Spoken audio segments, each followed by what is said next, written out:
Good evening and a very warm welcome to My Teacher on NTV. As always, it's a pleasure to have you all with us this wonderful evening. Now, what is the question that we are going to pose to our panelists and to you today? Well, it's a very relevant one, and I'm sure that this question has not been discussed on TV in this part of the world. And here is the question for all of us today. Are our teenage girls, and I specifically say teenage girls, are our teenage girls focusing excessively on their looks? And is this excessive focus affecting their health, affecting their performance, and affecting the way they interact with others in the society? If the answer to this question is yes, then how can we save our children from this unhealthy obsession? Now, before I introduce our guests for the day and before I pose the question to them, I would like to ask you this particular question, okay, through an audience poll. So you can see a web address given below, right above the ticker. It says paulev.com/ntvmt. So please take out your smartphones, key in this particular address, and you'll have a question posed to you. And the question is, do you think our girls are excessively concerned about their looks? So please come back to us with your answers. I'll collect them here on my smartphone. So we'll get to hear from you before we get to hear from our panelists. Now, it's time to see a short video clip which basically tells you why this question is relevant and why the answers that we get might be alarming at times. So sit back and enjoy and watch the short video clip.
Welcome back. Hope you found the video interesting.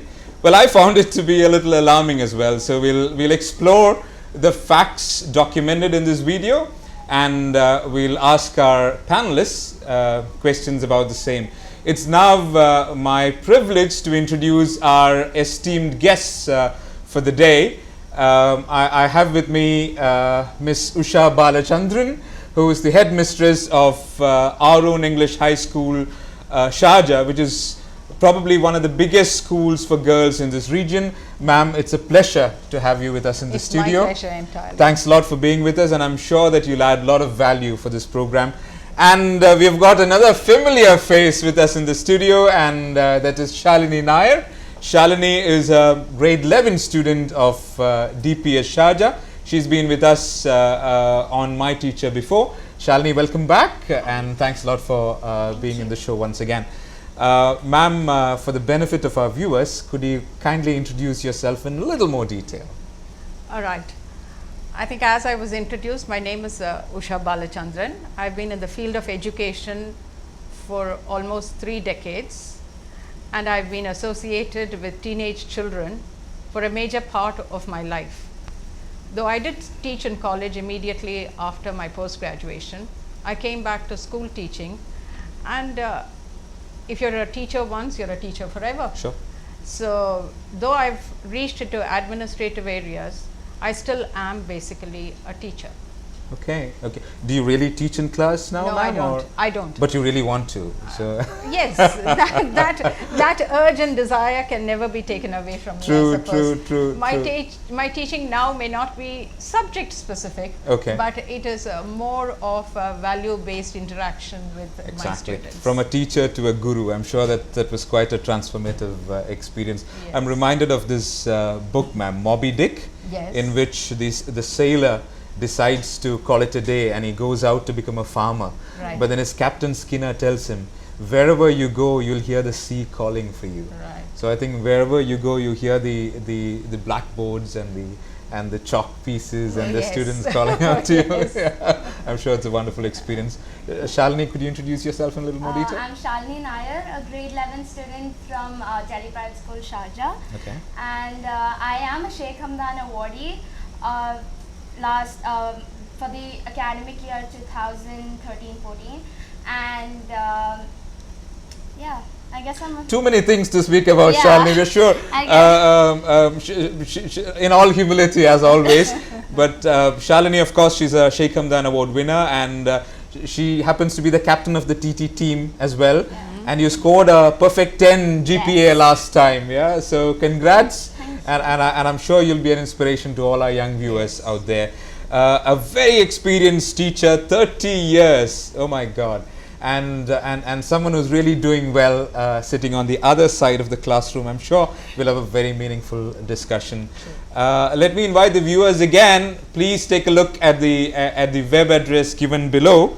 It says paulev.com/ntvmt, and the question posed to you is, do you think our girls are excessively obsessed? I've got 2 responses coming in which says yes. We can accept only 40 responses, so please make sure that you cast your votes as soon as possible.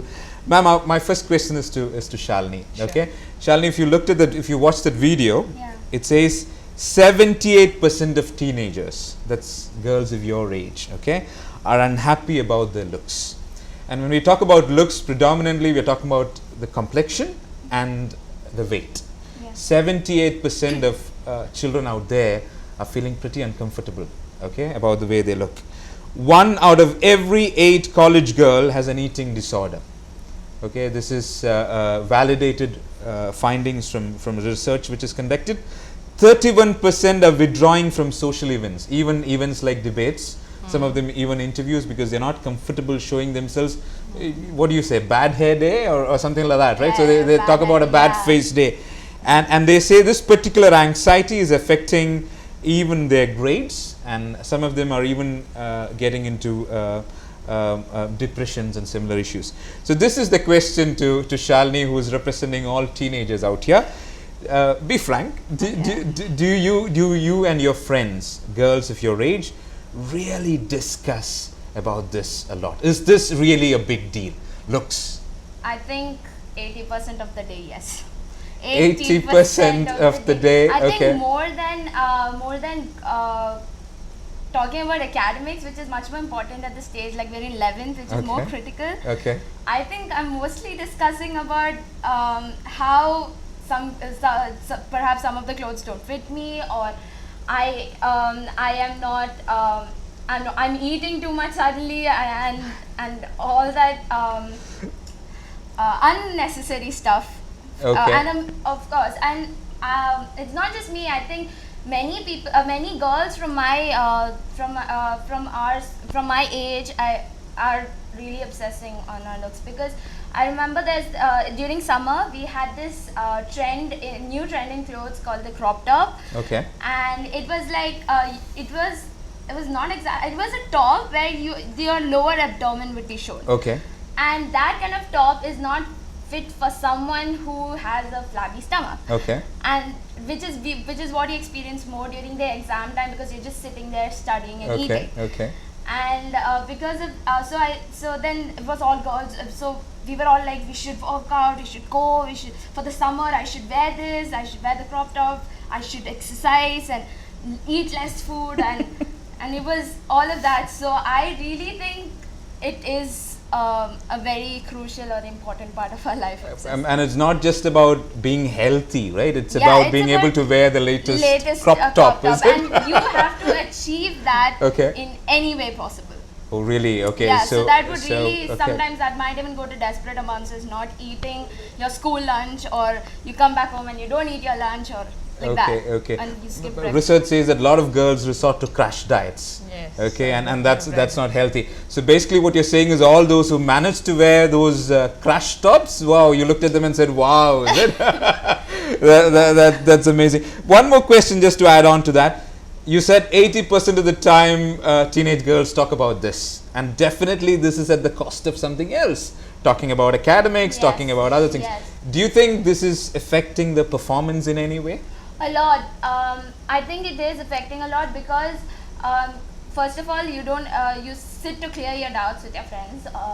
You're actually talking about how weird you're looking, and then instead of eating, you're actually skipping meals. So I think medically that would mean that you're losing on a lot, and your body cannot adjust to all that energy loss and stuff. So you cannot really concentrate on what you're studying because you're hungry, and you always have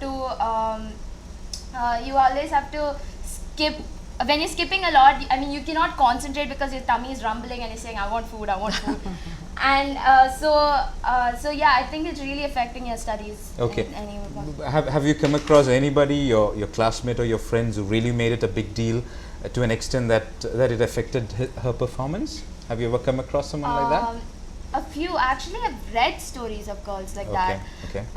Who have gone on, like, they have gone on immense this dieting, and then they suddenly have seizures, and that has led to a lot of medical problems. Exactly. And that did not help them pursue their studies, and it had a very drastic effect on their lives. So yeah.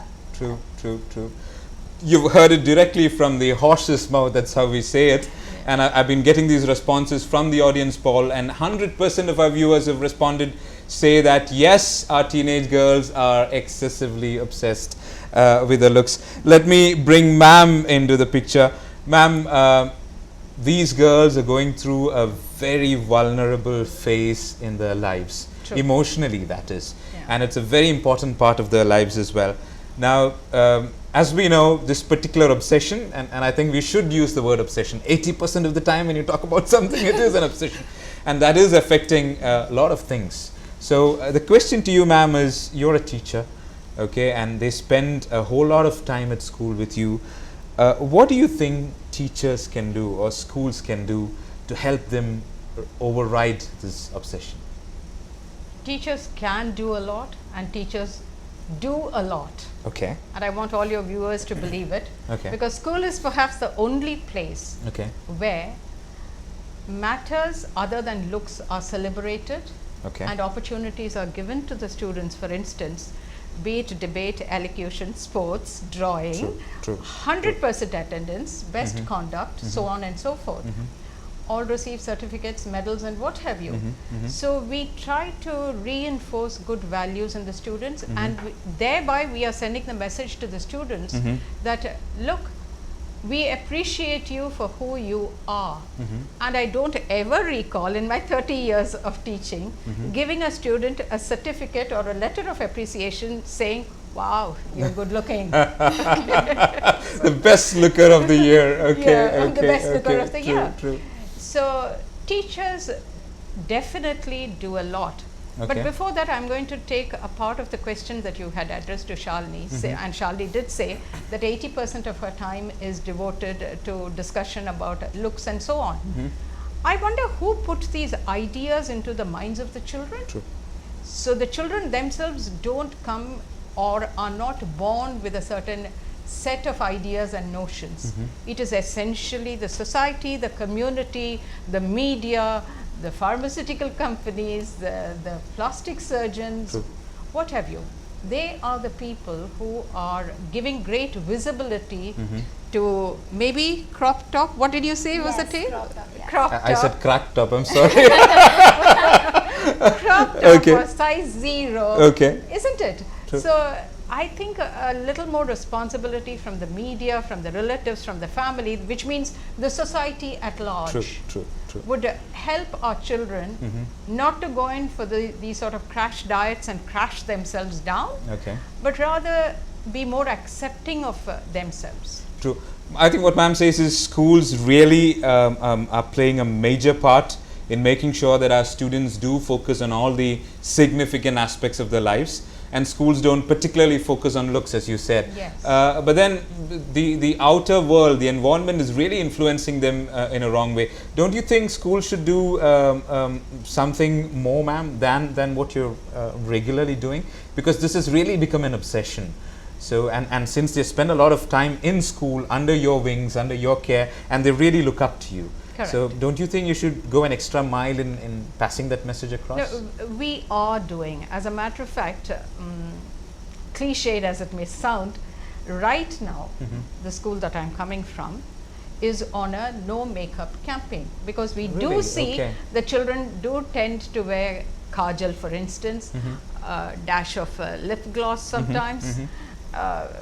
They are not supposed to do it. Okay. Oh, there's a rule that they shouldn't. Yes. Okay. Yes. Oh, really? All schools do have this particular policy that children are not allowed to apply any makeup. Nevertheless, they do it.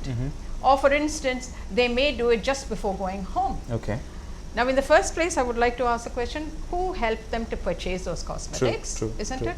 We do bag checks, but more importantly, what we've decided is to educate the children, because a campaign of no makeup would mean to educate the children on what harmful effects these makeups do have. Okay. Lip gloss, for instance, contains so many chemicals, unbelievable number of chemicals, which can seep through the delicate pores of the skin and create very, very harmful effects on them. Okay. So, as a school, we've decided to take it as a campaign, and I do agree the vulnerable age group is the teenage group, which let us say starts from grade 5 onwards to grade 12. Okay. Like this, we intend to create an awareness, but you know, one school, one campaign is not going to bring about a change. So, I really call upon the corporate houses, I call upon the society to run it as a continuous campaign. If, for instance, cigarette smoking can be reduced, and we have reduced it to a considerable extent. Supermarkets no longer make it available across the counter. So why can't some such campaigns be run by them as well? Then, as a responsible society, I feel we can bring about the desired change. True. All the ladies watching this program is going to be not very happy, because we are talking about banning cosmetic items from supermarket counters, you know. Banning it for girls. Oh, exactly, for girls, yeah. Ma'am, I have a very sensitive question for you. While I was doing my research for this particular program, a couple of the friends of my daughter, who's 7, had come home.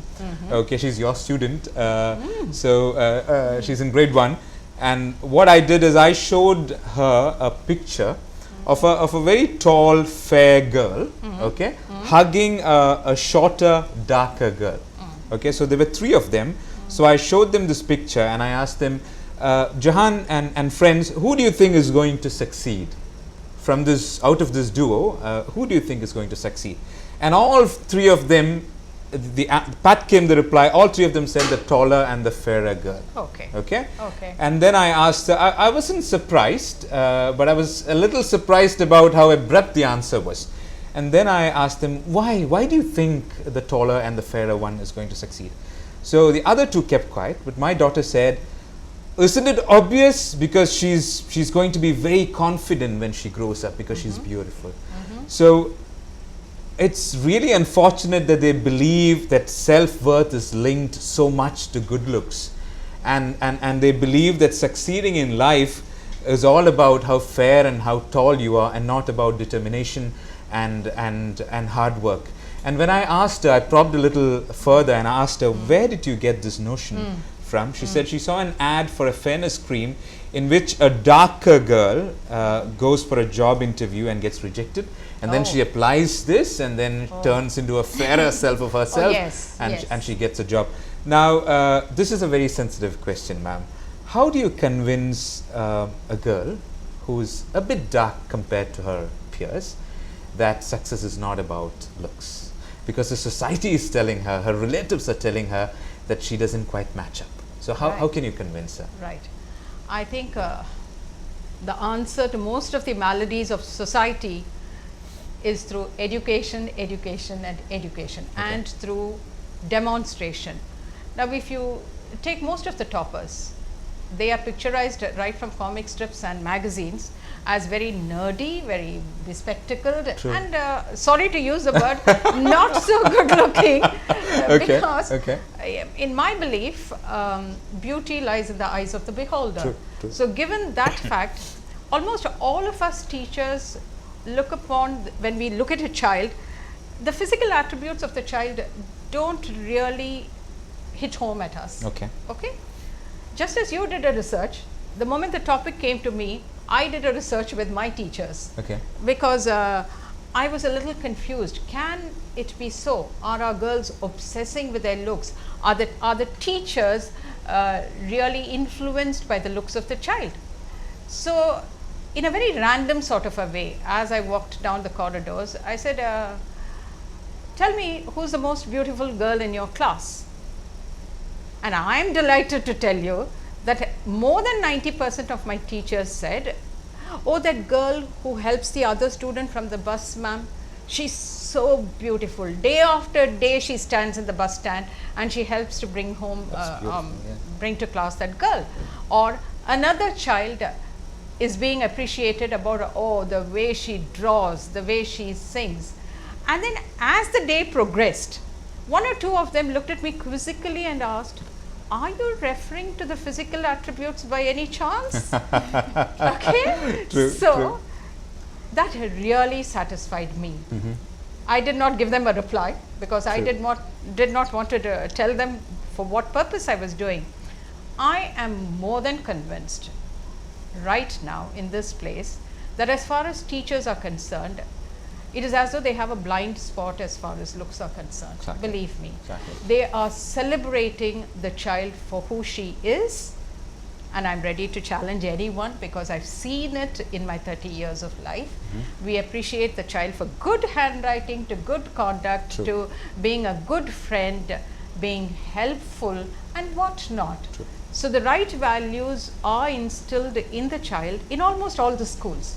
All the schools are today talking about holistic education. It's a often misused word, I must say. But then are we not there talking about the academic well-being of the child, the physical well-being of the child, the spiritual well-being of the child? And therefore, when we are talking about an inclusive holistic education, the idea of praising a child for her looks or giving her out of turn concessions does not arise at all. Exactly. So good to hear that, ma'am. Wonderful to hear that. I think our girls should look at Mother Teresa and say, this is the most beautiful woman I've ever seen. Because it's not just about how she looks, it's all about what she is and what she has done. I shared a short video with my girls, my daughter and her friends. I would like to share it today, courtesy the Dove Foundation. So I'd like to request the studio to play this video. But I got a very surprising answer once they watched this video. Can we play the video, please? Okay, folks, so grade 5, please. Camera's rolling. And we're recording sound. Slated? Sounds great.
I showed them the video because I wanted them to see that what is real and what is being portrayed are miles apart.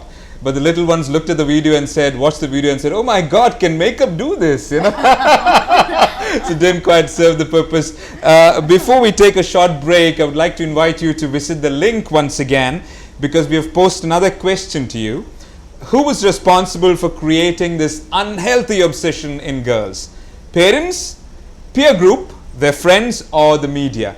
So we invite you to kindly take out your smartphones once again and access that link and give us your responses. Meanwhile, we'll take a short break and we'll continue this interesting conversation with Mrs. Usha Balachandran and Shalini Nair on the other side of the break. Please don't go away. Thank you. I would be